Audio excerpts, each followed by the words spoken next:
சாதியை ஒழிக்கணும், சாதியை ஒழிக்கணும், சாதி ஒரு இழிவானது அப்படின்னு சொல்லிட்டு இங்கே உள்ள தலைவர்கள்லாம் போராடுறாங்க. ஆனால் அது சாதி சான்றிதழ்ங்கிற நடைமுறையை ரத்து பண்ணணும், கொடுக்கக்கூடாது. அல்லது அதிலேருந்து வெளியேற விரும்புகிறவர்கள் சாதி மதமற்றவர், அவர்களுக்கான சாதி மதமற்றவர் என்கிற சான்றிதழை கொடுக்கணும் அப்படின்னு சொல்லிட்டு யாரும் கோரிக்கை வைக்கிறதும் கிடையாது. அந்த கோரிக்கையை அவங்க ஏற்றுக்கிறதும் கிடையாது. ஏன்னா சாதி என்கிற சான்றிதழ் தேவைப்படுகிறது, கல்விக்காகவும் வேலைவாய்ப்பிற்காகவும் தேவைப்படுது. அதை வச்சு தான் நாங்கள் முன்னேறணும் அப்படின்னு சொல்லிட்டு சாதியை விடவே மாட்டேங்கிறாங்க. அப்போ எப்படி சாதியை ஒழிக்க முடியும்? சான்றிதழ் தான் சாதிக்கான அடையாளம். சான்றிதழ் இல்லைன்னாக்கா முன்னாடி பேச்சு வழக்கில் இருந்தது. ஒரு 20 வருஷத்துக்கு முன்னாடி எல்லோரும் பேருக்கு பின்னாடி சாதியை போட்டுக்கிட்டாங்க. அப்புறம் எது பேசினோன்னே நீங்கள் என்ன சாதிம்பாங்க. அப்புறம் ஒரு 20 வருஷத்துக்கு முன்னாடி மக்கள் இந்த மாதிரி எல்லாம் நிலையாக ஒரு இடத்துல வச்சுட்டு இருந்தாங்க. ஒருத்தர் படிப்புக்காக இன்னொரு இடத்துக்கு போகிறது, ஒரு 30 வருஷத்துக்கு முன்னாடி படிக்கிறதுக்காக சென்னைக்கு வர்றது, அல்லது மதுரைக்கு போகிறது, அல்லது கோயம்புத்தூருக்கு போகிறது அப்படிங்கிற மாதிரியான நடைமுறை ரொம்ப குறைவாக இருந்தது. வேலைவாய்ப்புக்காகவும் அன்றைய காலகட்டங்களில் எல்லோரும் பெரும்பாலும் விவசாயம் பார்த்தாங்க. அப்போ வேலைவாய்ப்புக்காக வெளியூருக்கு போகிறோம், சென்னைக்கு போவாங்க, அப்புறம் கொஞ்சம் பேர் சென்னைக்கு போவாங்க, அப்புறம் கொஞ்சம் பேர் பாம்பேக்கு போவாங்க. இந்த மாதிரி நடைமுறை அப்போ இருந்தது. அப்போ பெரும்பாலும் எல்லா மக்களும் நிலையாக ஒரு இடத்துல வசித்தாங்க. நிலையாக வசிக்கும்போது எப்படி வசிப்பாங்க? உறவினர்களோடு வசிப்பாங்க, அந்தந்த சாதியினரோடு தான் வசிப்பாங்க. அதனால் அன்னைக்கு சாதி என்பது ரொம்ப பேச்சு வழக்கில் ரொம்ப இயல்பாக இருந்தது. ஏன்னா அன்றைக்கி ஒரு சாதியினர் அப்படின்னா நாடார், அவங்க சுற்றி நாடார் தான் இருப்பாங்க. ஏன்னா நிலையாக ஒரு இடத்துல வசிக்கும்போது நாடாரோட வசிப்பாங்க, தேவரோட வசிப்பாங்க, அப்புறம் பறையர்கள் பறையர்களோடு வசிப்பாங்க. இப்படி செட்டியார்களோடு வசிப்பாங்க, பிராமணர்களோடு வசிப்பாங்க. இப்போ அந்தந்த சாதியினர் அந்தந்த சாதியினரோடு வசிப்பார்கள். அது காரணம் என்னென்னா அவங்க படிப்பதற்காகவும் வேலைவாய்ப்பிற்காகவும் ஒரு இடத்துலேருந்து இன்னொரு இடத்திற்கு இடம்பெயர்கிற அந்த நடைமுறை குறைவாக இருந்தது. இன்றைக்கி படிப்பதற்காக ஒரு சாதியினர், எல்லா சாதியினரும் வெவ்வேறு ஊர்களுக்கு போகிறாங்க. இப்போ வேலைவாய்ப்பிற்காக எல்லா சாதியினரும் வெவ்வேறு ஊர்களுக்கு போகும்போது பிற சாதியினரோடு ஒரு கலப்பு ஏற்படுகிறது. அப்போ அந்த பேச்சு வழக்கில் அந்த சாதியை பயன்படுத்த முடியாத ஒரு நிலை ஏற்படுது. முன்னாடி இப்போது நாடார், அவங்கள சுற்றி இருக்கிறவங்க நாடார் தான். அப்படி இருக்கும்போது சுற்றி உள்ள உறவினர்கள் எல்லாமே குடியிருக்கிறவங்க எல்லாம் நாடார்கள். அப்படிங்கும்போது அவங்க பேச்சு வழக்கில் நம்ம நாடார்னு சொல்லிக்கிறதுல அவங்களுக்கு எந்த தடையுமே இல்லை. அவங்க நாடார்கிட்ட தான் நாடார்னு சொல்லிப்பாங்க. அதில் ஒரு தேவர் தேவர்கிட்ட தான் தேவர்னு சொல்லிப்பாங்க. ஏன்னா சுற்றி இருக்கிறவங்க எல்லாருமே தேவர். அவங்க பேசுகிறவங்க யாராக இருப்பாங்க? பக்கத்தில் உள்ளவங்ககிட்ட தான் பேசுவாங்க. அது மாதிரி ஒரு முதலியார்னால் அவங்க ஒரு கூட்டாக இருப்பாங்க. அப்போ அவங்க முதலியார்னு அந்த பேச்சு வழக்கில் முதலியார் பெருமையை பேசுகிறதுல அவங்களுக்கு எந்த தடையும் இல்லை. அப்போ இப்போ இன்றைக்கி படிப்பு, அப்புறம் கல்வி, அதான் படிப்பு அப்புறம் விஷயத்துக்காகவும் வேலைக்காகவும் ஒரு இடத்துலேருந்து அவங்க வெவ்வேறு இடங்களுக்கு போகிறாங்க. சென்னைக்கு வராங்க, கோயம்புத்தூர் போகிறாங்க, அங்கே ஒரு கல்லூரியில் போய் சேர்றாங்க. அங்கே பல சாதியினர் வருவாங்க. அங்கே போயிட்டு வீட்டில் பேசுகிற மாதிரியே கிராமத்திலேயோ அல்லது தாங்கள் வசிக்கின்ற பிறந்த ஊரில் பேசுவது போன்றோ சுதந்திரமாக ஜாதியை பற்றி பேச முடியாது. ஏன்னா வெவ்வேறு சாதியினர் வராங்க. அப்படிங்கும்போது சாதியை பற்றியே பேசக்கூடாது. அது ஒரு நாகரிகமற்றது. அது சண்டை வரும், அதனால் பிரச்சனை வரும், பிளவு வரும் அப்படின்னு சொல்லிட்டு அதை பற்றி பேசுகிறது கிடையாது. இப்போ வெவ்வேறு ஊர்களுக்கு போகும்போது பிற சாதியினரிடம் உதவிகளை பெறுறாங்க, நட்பு ஏற்படுகிறது, உறவுமுறை ஏற்படுகிறது. அப்புறம் எதுக்கு சாதி பார்க்கணும் அப்படிங்கிற கேள்வியும் வரும்.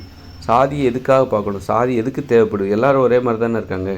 அப்படி இருக்கும்போது எதுக்கு அந்த சாதி தேவைப்படுகிறது அப்படிங்கிற அந்த புரிதல் ஏற்படுகிறது.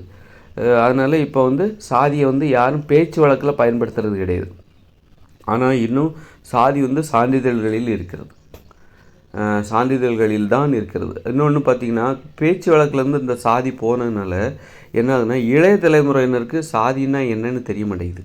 ஒரு 10 வயசுக்குள்ள பசங்கிட்ட நீங்கள் கேட்டு பாருங்கள், ஒரு 90% பசங்கிட்ட, அது ஆணாக இருந்தாலும் சரி பெண்ணாக இருந்தாலும் சிறுவர் சிறுமிகளிடம் நீங்கள் கேட்டு பாருங்கள். 10 வயசுக்குள்ளே, ஒரு 15 வயசுக்குள்ளே கேட்டு பாருங்கள். நீங்கள் என்ன சாதின்னு கேட்டால் சொல்ல தெரியாது. அவங்களுக்கு என்ன சாதின்றதே தெரியாது. அப்படின்னா என்ன அர்த்தம்? 15 வயசுக்கு உட்பட்ட அந்த பசங்களுக்கு அவர்களிடம் உள்ள சாதி அழிந்து விட்டது என்றுதான் அதன் பொருள். அவர்கள் மறந்து விட்டார்கள். அதற்கு பிறகு 10 வயசுக்கு மேலே 15 வயசுக்கு மேலே அந்த சாதியை நீங்கள் அவங்க மனசில் கொண்டு பதிய வைக்க முடியாது. சின்ன வயசுலேருந்தே வரணும். சின்ன வயசுலேருந்து எப்படி வரும்?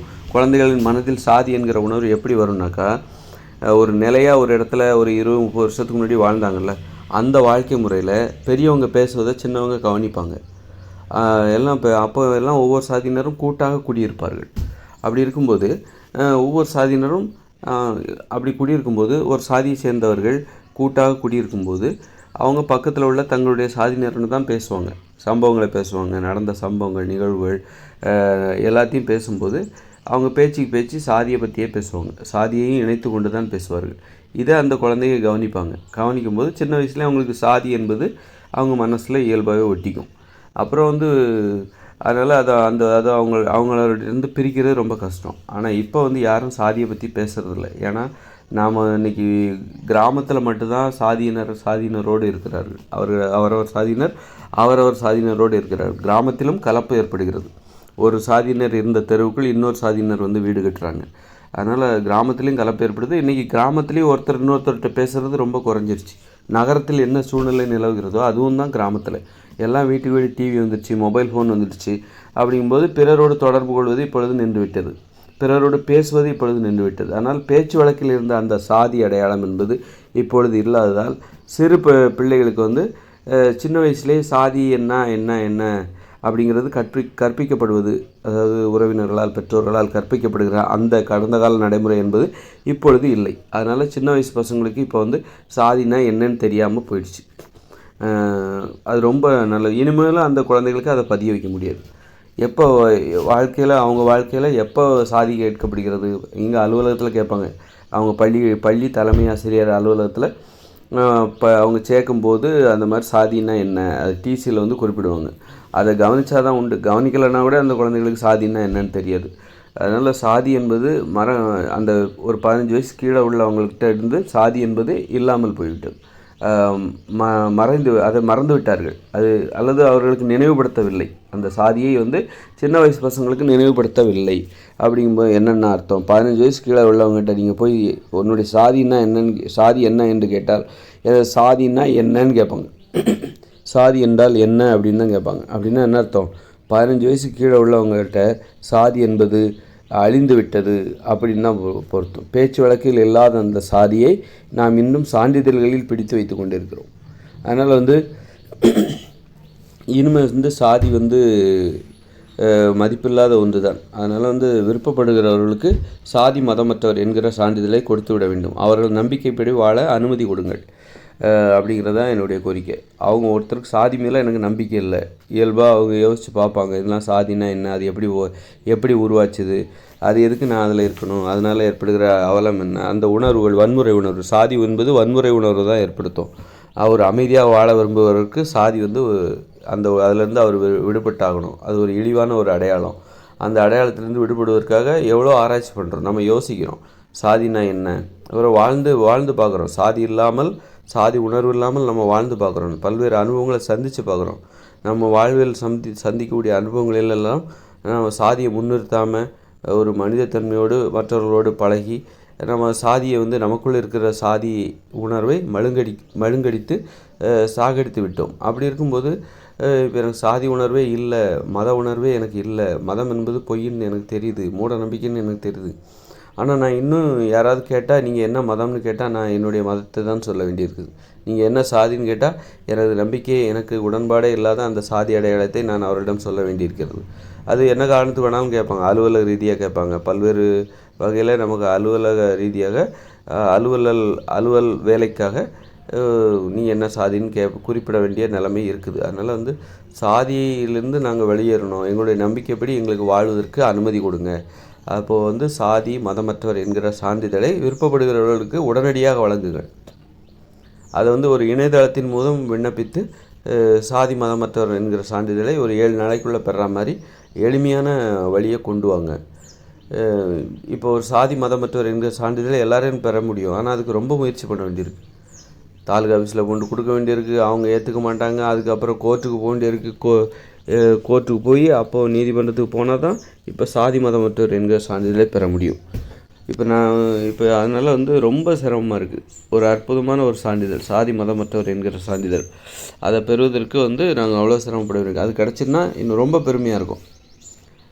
நான் என்னை சாதி மதமற்றவர் என்று நான் பிறரிடம் அடையாளப்படுத்திக் கொள்வேன், அதற்கான சான்றிதழ் இதோ அப்படின்னு சொல்லிட்டு நான் ரொம்ப பெருமையாக அதை வந்து காட்டுவேன். ஆனால் அது இந்த பெருமை இல்லாமல் நீ சிறுமையில் தான் இருக்கணும், உன்னுடைய சாதி அடையாளம் என்கிற சிறுமையோடு தான் நீ இந்த நாட்டில் வாழ வேண்டும் என்று என்னை நிர்பந்திப்பது போல, என்னை அவமானப்படுத்துவது போல இருக்கிறது. அவமானப்படுத்துகிறார்கள் என்பதுதான் உண்மை. அந்த அவமானத்திலிருந்து நான் விடுபட வேண்டும். நான் மட்டுமல்ல, இங்கே உள்ள நிறைய பேர் விடுபடணும். சாதி மதமற்றவர் என்கிற சான்றிதழை எளிதாக பெற முடியும் அப்படிங்கிற ஒரு நடைமுறை இங்கே கொண்டு வந்துட்டா, இணையதளத்தின் மூலம் விண்ணப்பித்து அவர் சாதி மதமற்றவர் என்கிற சான்றிதழை அவர் பெற முடியும் அப்படிங்கிற ஒரு வசதி கொண்டு வந்தால் இங்கே நிறைய பேர் அந்த வேலை செய்வாங்க. உதாரணத்துக்கு ஒரு பெரிய நடிகர் இருக்கிறார் வைங்க. அந்த நடிகர் என்ன பண்ணுவார், அவருக்கு சாதி மதத்தில் நம்பிக்கை இல்லை. அப்படிங்கும்போது அவர் அந்த சான்றிதழை பெறலைன்னா எல்லோரும் கேள்வி கேட்பாங்க, உங்களுக்கு தான் சாதி மதத்தில் நம்பிக்கை இல்லைல்ல, அப்புறம் நீங்கள் வெளியேறி அந்த சான்றிதழை பெற்றுக்கலாம்ல அப்படின்னு கேட்பாங்க. அவரும் அதே மாதிரி ஆமாம்ல அப்படின்னு சொல்லிட்டு அதை வாங்குறாருன்னு வச்சுக்கோங்க. அப்படி வாங்கலைன்னா மக்கள் வந்து என்ன சொல்லுவாங்க, அவர் பொய் சொல்கிறாரு அப்படின்னு சொல்லுவாங்க. வாங்கிட்டாருன்னா அவரை பின்பற்றி நிறைய அவருடைய ரசிகர்கள் வெளியே வருவாங்க. அதே மாதிரி சான்றிதழை பெறுவார்கள், சாதி மதமற்றவர் என்கிற சான்றிதழை பெறுவாங்க. அது மாதிரி ஒரு அரசியல்வாதி எனக்கு சாதி இல்லை அப்படின்னு நிறைய சொல்லி மக்கள்கிட்ட ஓட்டு கேட்பார். அப்படிங்கும்போது எல்லாருக்கும் நான் பொதுவான ஒரு ஆள், எல்லா சாதியினருக்கும் நான் பொதுவானவர் அப்படின்னு சொல்லிட்டு அவர் என்ன பண்ணுவார், மக்கள்கிட்ட ஓட்டு கேட்பார். அப்படின்னா நீங்கள் அந்த சான்றிதழை பெறலாம்ல அப்படிங்கிற கேள்வி வரும். அவர் அந்த சான்றிதழை பெறுறாருன்னு வச்சுக்கோங்க. ஒரு அரசியல் தலைவர், பிரபலமான அரசியல் கட்சி தலைவர், நிறைய கட்சி பிரபலமாக இருக்குது, எல்லா அரசியல் கட்சி உடன்பாடு உள்ள தலைவர்கள் அது மாதிரி ஒரு சாதி மதமற்றவர் என்கிற சான்றிதழை அவர்கள் பெறும்போது என்ன ஆகும் அப்படின்னா, அவர்களை பின்பற்றி அவர்களுடைய தொண்டர்களும் அதே மாதிரியான வேலைகளை செய்வாங்க, சாதி மதமற்றவர் என்கிற சான்றிதழை பெறுவாங்க.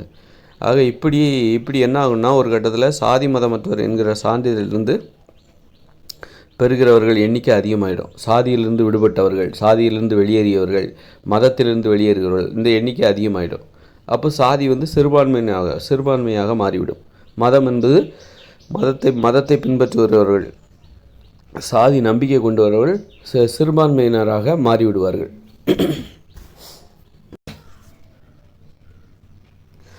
இப்படித்தான் வந்து சாதியை ஒழிக்க முடியும், மதத்தை ஒழிக்க முடியுமே தவிர நீங்கள் சாதி சான்றிதழை கொண்டு வராமல் எத்தனை பெரியார் வந்தாலும் இந்த மதத்தை எல்லாம் ஒழிக்கவே முடியாது.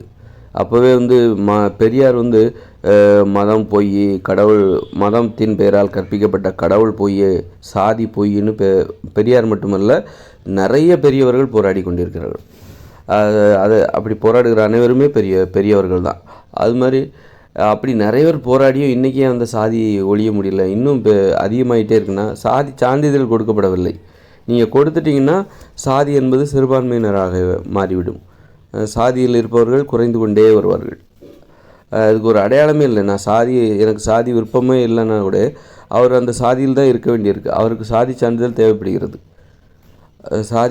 சாதி உணர்வே கிடையாது, ஆனாலும் அந்த சாதி சான்றிதழை தேடி அவர் விண்ணப்பிக்க வேண்டியது இருக்குது. அதை பத்திரமா வச்சுக்க வேண்டியது இருக்குது, கல்விக்காகவும் வேலைவாய்ப்பிற்காகவும் இடஒதுக்கீட்டிற்காகவும். அதனால் வந்து சாதி என்கிற சான்றிதழை கொடுக்காம எத்தனை பெரிய போராட்டம் நடத்தினாலும் இங்கு சாதி இருந்து கொண்டு தான் இருக்கும், மதம் இருந்து கொண்டு தான் இருக்கும். மதத்தில் இல்லைன்னா அதுக்கு ஒரு சான்றிதழை பெறுங்க. அதை பெறாமல் ஏன் போராடிட்டு இருக்கீங்க? தேவையில்லை. இப்போ பெரியார் போராடினார்னா வேறு ஒன்றும் இல்லை, இந்த சான்றிதழை கொடுக்கணும்னு போராடினாலே போதும்.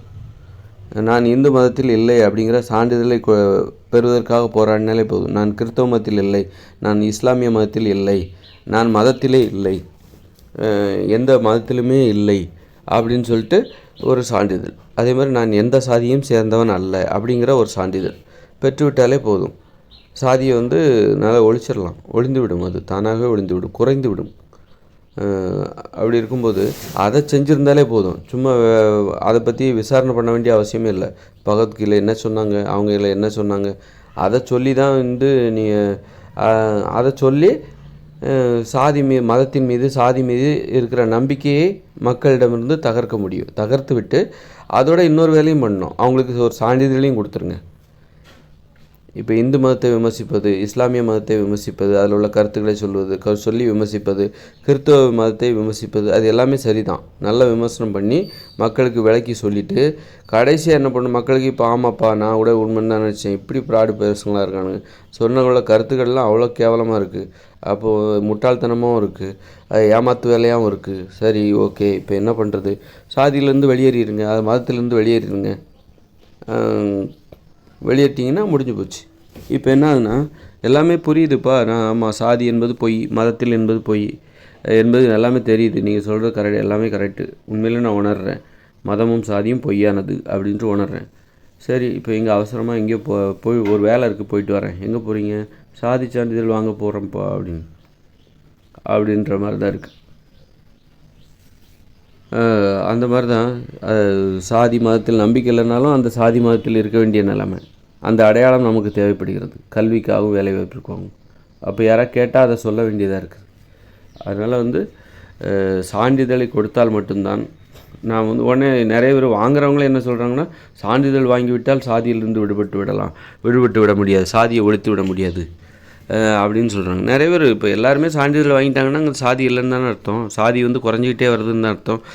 சாதி என்பது இங்கே எல்லார்ட்டையும் ஒழிக்கிறது இல்லை, என்கிட்ட இருக்கிற சாதியை நான் ஒழிக்கணும், என்கிட்ட இருக்கிற அந்த மதத்தை ஒழிக்கணும், எனக்குள் கற்பிக்கப்படுகிற ஒரு அடையாளம், என் மீது திணிக்கப்படுகிற ஒரு அடையாளம், அதை நான் ஒழித்தாக வேண்டும். எனக்குள் இருக்கிற சாதியை ஒழிக்க வேண்டும், எனக்குள் இருக்கிற மதத்தின் மீதான நம்பிக்கையை ஒழிக்க வேண்டும், எனக்குள் இருக்கிற சாதி மீதான நம்பிக்கையை ஒழிக்கணும். அது நான் ஒழிச்சிட்டேன். இப்போ ஒரு அடையாளம் இருந்துக்கிட்டு தான் இருக்குது. இருந்தாலும் எனது முதுகில் எனது சாதி எழுதப்படுகிறது, நீ இந்த சாதியைச் சேர்ந்தவன், நீ இந்த மதத்தைச் சேர்ந்தவன். அந்த அடையாளத்தை நான் நிறுத்தணும். அதுக்கு என்ன பண்ணணும்? அதுக்கு இந்த சர்டிஃபிகேட் தான் காரணம். அந்த சர்டிஃபிகேட்டு முதல்ல இப்போ இந்த சர்டிஃபிகேட் சாதி மதத்தில் இல்லாதவர் அப்படிங்கிற சர்டிஃபிகேட் எனக்கு கொடுங்க, அல்லது இந்த சாதி இந்த மதம் என்கிற சர்டிஃபிகேட்டை என்கிட்டருந்து கேட்காதீங்க, நான் அதை சமர்ப்பிக்க விரும்பவில்லை. அப்படியாவது நீங்கள் சாதி மதமற்றவர் என்கிற சான்றிதழை கொடுக்காதீங்க. அதுக்கு பதிலாக என்கிட்டருந்து சாதி சான்றிதழை கட்டாயப்படுத்தாதீங்க எந்த ஒரு சலுகைக்காகவும். என்னிடம் உள்ள சாதி சான்றிதழை கிழித்தெறிகிற உரிமை எனக்கு கொடுங்க. யாராவது கேட்டால் நான் அப்போது கவர்மெண்ட் நான் சாதி மதமற்றவர் என்கிற சான்றிதழை எனக்கு கொடுக்க வேண்டிய அவசியம் இல்லை, நானே அந்த உரிமையை எடுத்துக்கிறேன். என்ன பண்ணணும் அப்படின்னா, எனக்குள்ளே இருக்கிற சாதி சான்றிதழை, என்கிட்ட இருக்கிற சாதி மதம் என்கிற சான்றிதழை நான் கிழிச்சு போட்டுருணும். எங்கேயுமே அதை நீங்கள் குறிப்பிடக்கூடாது, கேட்கவும் கூடாது. இல்லை நான் வாயால் சொல்லிப்பேன், எனக்கு ஏதாவது கேட்குறாங்க, உங்கள் சாதி என்னங்க கொடுங்க அப்படின்னு அதுக்கான சான்றிதழை கொடுங்க, மதத்திற்கான சான்றிதழ் கொடுங்கன்னா, இல்லை நான் சாதி மதத்தில் எனக்கு நம்பிக்கையில் அந்த சர்டிஃபிகேட் என்கிட்ட இல்லை, நான் அதை உங்ககிட்ட சொல்லணும். நான் என்ன சாதின்னு முன்னாடி நான் என்ன சாதியில் இருந்தேன் அப்படிங்கிறத நான் உங்கள்கிட்ட சொல்லவும் மாட்டேன், எங்கேயுமே நான் அதை பற்றி பேச மாட்டேன். யாராவது கேட்டாலும் நான் சாதி இல்லை, அதற்கான சான்றிதழை நான் கிழித்து விட்டேன். கிழித்தெறிகிற உரிமையை எங்களுக்கு கொடுக்கணும். நீங்கள் கொடுக்க தேவையில்லை, சாதி மதமற்றவர் என்கிற சான்றிதழை நீங்கள் எனக்கு கொடுக்க தேவையில்லை. என்னுடைய அடையாளத்தை நான் கிழித்தெறிகிறேன். அதில் ஏதாவது சட்ட பிரச்சனை இருக்குமா? சாதி சான்றிதழ் இல்லை இவரிடம் அப்படின்னா அதனால் ஏற்படுகிற ஏதாவது சட்ட சிக்கல் இருக்குமா? எனக்கு தெரில. அப்போ அதெல்லாம் அதற்கான வழிமுறை. உன்னுடைய சாதி சான்றிதழை நீ கிழித்து விட்டால் அதனால் எந்த பிரச்சனையும் கிடையாதுப்பா, உனக்கு தேவையான எந்த சலுகைகளும் இல்லை இடஒதுக்கீடு உனக்கு கிடைக்காது, அப்படி தானே? அந்த மாதிரியான ஒரு இடஒதுக்கீடு எனக்கு தேவையில்ல. சாதியின் மூலமாக கிடைக்கிற இடஒதுக்கீடு எனக்கும் சரி எனது பிள்ளைகளுக்கும் தேவையில்லை, எனது வாரிசுகளுக்கும் தேவையில்லை அப்படிங்கிற மாதிரி ஒரு அந்த புரிதலுக்கு இங்கே நான் தயாராக தான் இருக்கேன். அப்படி தயாராக இருக்கிற ஒவ்வொருவரும் அவரது சாதி சான்றிதழை கிழித்தெறிகிற உரிமை அவருக்கு வேண்டும். சாதி சான்றிதழ் இல்லை என்றால் எந்த கல்வி நிலையத்திலும் சேர முடியாது அப்படிங்கிற ஒரு நடைமுறை இங்கே இருக்கா? எனக்கு தெரியல. அப்படி இல்லைன்னா இல்லை சாதி சான்றிதழ் கட்டாயம் இல்லை, நீங்கள் எந்த பள்ளியிலையும் அரசு பள்ளிகளில் அரசு கல்லூரிகளில் சேர முடியும், அதுக்கு சாதி சான்றிதழ் கட்டாயம் இல்லை அப்படிங்கிற ஒரு நடைமுறை கொண்டு வந்துட்டாக்கா சாதி சான்றிதழை அவர் விரும்புகிறவர் கிழித்து போட்டுருவாங்க. நாங்கள் எதுக்கு தாலுகா ஆஃபீஸில் போய் விண்ணப்பிக்கணும், அவர் எதுக்கு கிடப்பில் தூக்கி போடணும், அவர் எதுக்கு எனக்கு அந்த சான்றிதழை நான் கொடுக்கணும்? அப்போது இந்த மாதிரியான ஒரு நடைமுறையும் நம்ம இங்கே ஏற்படுத்தினாலும் சாதி சான்றிதழ் இல்லை, சாதி மதமற்றவர் என்கிற சான்றிதழ் நீங்கள் கொடுக்க தேவையில்லை. அதே நேரத்தில் சாதி மதத்தில் இல்லை என்கிற உணர்வை நாங்கள் எளிதாக பெற வேண்டும் என்றால் எங்களிடம் உள்ள சாதி சான்றிதழை நாங்கள் கிழித்தெறிந்து குப்பையில் போட வேண்டும், கொளுத்தி விட வேண்டும், யாரும் கேட்கக்கூடாது. அதே நேரத்தில் நீ சாதி சான்றிதழ் உன்னிடம் இல்லை, ஆதலால் நீ அரசு கல்லூரிகளில் அரசு பள்ளிகளில் சேரக்கூடாது அப்படின்னு யாரும் சொல்லக்கூடாது. அப்படின்னு யாரும் இங்கே சொல்லக்கூடாது. சொல்ல மாட்டாங்கன்னா ரொம்ப சந்தோஷம். அப்போ அவரவர்களாகவே விருப்பப்பட்டவர்கள் எனக்கு இடஒதுக்கீடெல்லாம் தேவையில்லை, சாதியின் அடிப்படையில் எனக்கு இடஒதுக்கீடு தேவையில்லை அப்படின்னு நினைக்கிறவங்க வந்து அவங்கவுங்க சாதி சான்றிதழே கிழிச்சு போட்டுடலாம். சாதி மதத்தை குறிப்பிடுகிற அந்த சான்றிதழை கிழிச்சு போட்டுடலாம். அப்போ அரசாங்கம் தான் என்ன பண்ணணுன்னாக்கா எல்லோரையும் இங்கே பார்க்கணும். அதுக்காக வந்து சாதி அடையாளம் இருந்தால்தான் அதன் அடிப்படையில் தான் உங்களுக்கு இடஒதுக்கீடு கொடுப்பேன் அப்படின்ட்டு இல்லாமல் சாதி மதம் என்கிற அந்த சான்றிதழை நீங்கள் கிழிச்சு போட்டால் கூட, உங்களுடைய சாதியும் மதத்தையும் குறிக்கிற அந்த சான்றிதழை நீங்கள் கிழிச்சு போட்டால் கூட நாங்கள் உங்களுக்கு இடஒதுக்கீடு கொடுப்போம், நீங்கள் இந்த நாட்டின் மக்கள், உங்களுடைய பொருளாதார அடிப்படையில் தான் நாங்கள் உங்களை பார்ப்போம் அல்லது வந்து அப்படின்னு சொல்லிட்டு ஒரு இடஒதுக்கீடு அவங்க அறிவிக்கணும். அல்லது வந்து கல்வி அனைத்தும் கட்டணம் இல்லாமல் வழங்கப்பட வேண்டும். கல்வியில் வந்து இந்த பொருளாதாரத்தில் கூடினவங்க குறைஞ்சவங்க அப்படிங்கிற பாகுபாடே பார்க்கக்கூடாது. எல்லாருமே ஒன்று தான். கட்டணம் இல்லாமல் அனைத்து கல்வியும் வழங்குங்க. அப்போவும் வந்து சாதி தேவையில்லை. அப்படின்னா அந்த சாதியே தேவையில்லை கல்வி விஷயத்தில். வேலை வாய்ப்புலேயே வந்து எங்களுக்கு சாதி அடிப்படையில் தேவையில்லை, திறமை அடிப்படையில் எங்களுக்கு வேலை கொடுத்தா போதும். கல்வியை கட்டணம் இல்லாமல் வழங்கிவிட்டால் அப்புறம் வந்து வேலைவாய்ப்புலையும் திறமை அடிப்படையில் வேலை வாங்கினாலே போதும். சாதி அடிப்படையில் இடஒதுக்கீடு தேவையில்லை அப்படிங்கிற ஒரு முடிவுக்கு நம்ம வரலாம்.